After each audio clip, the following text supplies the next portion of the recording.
Isa, emosyonal na katiyakan. Ang mga babae ay likas na emosyonal. Hindi ibig sabihin nito na wala silang kontrol. Ibig sabihin lamang na ang emosyon ang nagiging besehan na maraming desisyon, lalo na sa relasyon. Isa sa pinakamalalim nilang kahinaan ay ang pangangailangan na emosyonal na katiyakan. Gusto ng babae ng seguridad, hindi lang nakilig o excitement. Gusto niyang maramdaman na hindi siya iiwan kapag dumating ang mahirap na panahon. Kaya't mas naakit siya sa lalaking kalmado at matatag kahit sa gitna ng gulo. Kapag ang lalaki ay madaling magpanik, magreklamo, o maging emosyonal na dependent, nawawala ang atraksyon. Ang babae ay gustong makaramdam ng proteksyon, hindi siya ang magpapatatag sa lalaki. Kaya't kung nais mo maging magnet ng respeto at atraksyon, panatilihin ang stoic na kumpiyansa. Kapag siya ay nagagalit, manatiling kalmado. Kapag may problema, tahimik itong harapin. Ang lalaking nagbibigay ng katiyakan ay nagiging safe haven para sa babae at hindi niya ito malilimutan. Dalawa, mas gustong makamit ang hindi madaling makamtan likas sa tao na mas pinahahalagahan natin ang bihira o mahirap makuha. Ganito rin ang mga babae pagdating sa atraksyon. Isa sa mga lihim na kahinaan nila ay mas naakit sila sa lalaking hindi nila ganap na hawak. Kung palaging available, masyadong eager, at masyadong predictable ang lalaki, unti-unting bumababa ang halaga nito sa paningin niya. Ngunit kapag may misteryo, espasyo, at sariling mundo ang lalaki, mas nagiging malakas ang hatak. Kaya't matutong hindi palaging magpakita, magkaroon ng sariling buhay, at dahan-dahang magbukas ng sarili. Kapag naramdaman niyang napanalunan ka na niya ng buo, nawawala ang thrill. Pero kung may bahagi sa'yo na lagi pa rin niyang gustong tuklasin, patuloy siyang maakit. Tatlo, lakas ng boses at presensya. Isa sa pinaka-underrated na trigger ng atraksyon ay malalim na boses at matatag na presensya. Ipinapakita ng mga pag-aral na ang malalim na boses ay itinuturing na dominante at kaakit-akit. Ito ay nakaugat pa sa likas na instinct ng tao. Pero hindi lang ito tungkol sa boses. Ito rin ay tungkol sa aura na dala mo bago ka pa magsalita.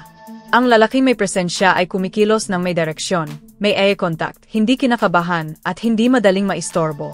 Ang mahina namang presensya ay nakikita sa slouch na postura, nerbiyosong kilos, at basag na boses. Kung gusto mong maakit ang mga babae nang hindi na kailangan na maraming salita, ayusin ang iyong body language at aura. Ang lakas ng presensya ay nagsasalita para sa'yo. 4. Hindi mapigil ang reaksyon kapag ikaw ang umalis. Isa sa pinakamalakas na trigger ng babae ay ang takot sa pagkawala. Kapag kayang lumayo ng lalaki ng walang takot, napupukaw ang malalim na emosyon sa kanya. Karamihan sa mga lalaki ay kabaliktaran. Kapag nararamdaman nilang lumalayo ang babae, sila ang humahabol, nagmamakaawa, at nag-o-over-explain. Ang epekto, nawawala ang respeto at atraksyon. Ngunit ang lalaking kayang maglakad palayo ng may dignidad ay nagpapakita ng ultimate confidence. Ipinapakita niyang hindi niya kailangang maghabol dahil alam niya ang kanyang halaga. Kapag alam ng babae na hindi ka takot mawala siya, mas pinahahalagahan ka niya. 5. Lalaking may misyon. Katumbas equals kahinaan ng babae. Ang pinakamatinding kahinaan ng babae ay hindi pera, hindi itsura, at hindi charm, kundi layunin. Kapag ang lalaki ay may malinaw na misyon sa buhay, nagiging magnetic ang kanyang enerhiya. Ang lalaking may direksyon ay hindi madaling kontrolin. Siya ay leader, hindi follower. Kaya't kapag nakita ng babae na ang misyon mo ay mas mataas kaysa sa kanya, mas lalo kanyang ginagalang at hinahangaan. Hindi niya gustong maging sentro ng mundo mo, gusto niya maging bahagi ng mundong binuo mo. Ang layunin mo ang nagbibigay sa iyo ng bigat, respeto, at hindi matatawarang atraksyon. Isa, likas na pagnanasa sa emosyonal na katiyakan. Ang mga babae ay emosyonal na nilalang, hindi dahil sila ay mahina, kundi dahil ang emosyon ang gumagabay sa kanilang mga desisyon, lalo na pagdating sa relasyon. Isa sa pinakamalalim nilang pangangailangan ay ang pakiramdam ng seguridad, ang paniniwalang hindi sila iwan kapag dumating ang mahirap na panahon. Kaya't mas naakit sila sa lalaking kalmado sa gitna ng bagyo, hindi sa lalaking madaling magpanik o maging dependent. Kapag naramdaman ng babae na siya ang kailangang maging emotional anchor mo, nawawala ang polarity at unti-unting bumabagsak ang atraksyon. Ngunit kapag ang lalaki ay matatag, kalmado, at may emosyonal na gulugod, nagiging safe haven siya ng babae, isang enerhiya na kusang hinahanap nito. 2. Mas pinahahalagahan ng babae ang hindi madaling makamtan likas sa tao na pahalagahan ang bihira o mahirap makuha. Ganito rin ang mga babae pagdating sa atraksyon. Kapag ang isang lalaki ay palaging available, masyadong eager, at lantad agad ang damdamin, mabilis bumababa ang halaga niya sa mata ng babae. Pero kapag ang lalaki ay may sariling mundo, independyente at may kaunting misteryo, nakakaroon ng natural na paghila sa isip ng babae. Kapag siya ay nagtataka kung kailan ka uli magpapakita, kapag hindi kanya agad lubos na napanalunan, lalong lumalalim ang kanyang pagnanais. Kapag masyadong madali ang lahat, nawawala ang thrill. 3. Presensya at boses na nagutos ng atensyon bago ka pa magsalita. Ang enerhiya mo na ang nagsasalita para sa'yo. Isang malalim na boses at kontroladong presensya ay may malakas na psikolohikal na epekto. Sa likas na instinct ng tao, ang malalim na boses ay nagsasaad ng kumpiyansa, lakas, at lidereto. Pero higit sa tono, presensya ang tunay na susi. Paano ka kumikilos, tumindig, tumingin, lahat ng ito ay nagpapadala ng malalakas na signal ng pagiging kalmado at may direksyon. Kapag matatag at grounded ang iyong enerhiya, nabubuo ang atraksyon ng hindi kailangan na maraming salita. 4. Lakas ng lalaking kayang umalis. Isa sa pinakamalakas na trigger ng babae ay takot sa pagkawala.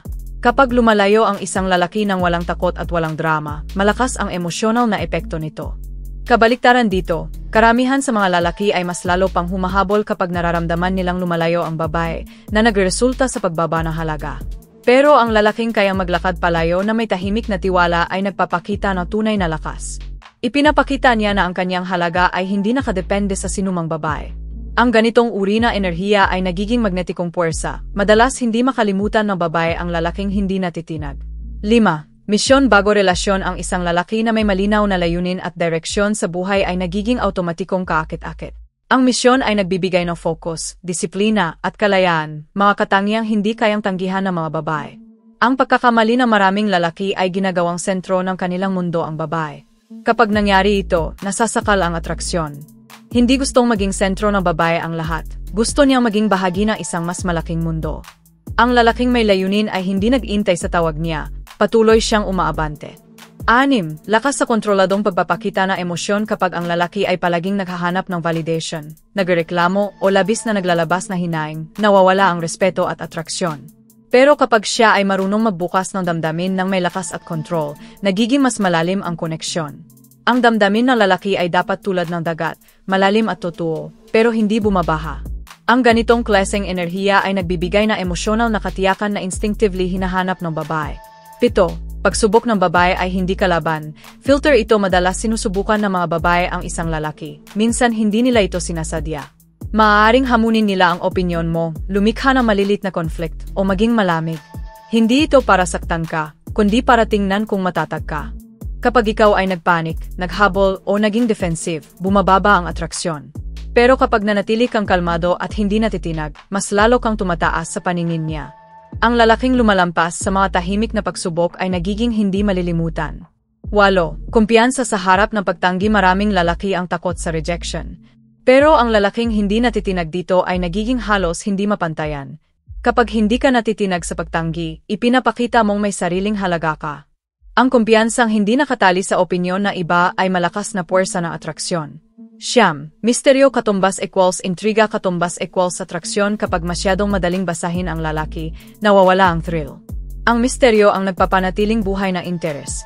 Kapag ikaw ay nagbubukas ng dahan-dahan, may sariling ritmo, at hindi nagmamadaling ipakita ang lahat, naiiwan ang babae na nagtataka, nag-isip, at naaakit. 1-0. Ang lalaki na may kontrol sa kanyang pagnanasa ang may tunay na lakas. Karamihan sa mga lalaki ay alipin na kanilang pagnanasa, habol ng habol para sa pansin ng babae. Pero ang lalaking may sariling kontrol at pamantayan ang nagiging kakaiba. Kapag hindi mo kailangang habulin, ikaw ang nagiging hinahabol. Ang tunay na kapangyarihan ay nasa self-mastery. Kapag ang iyong pagnanais ay hindi umalipin sa'yo, nagiging malinaw ang iyong direksyon, at walang babaeng hindi naakit sa ganong uri ng lalaki.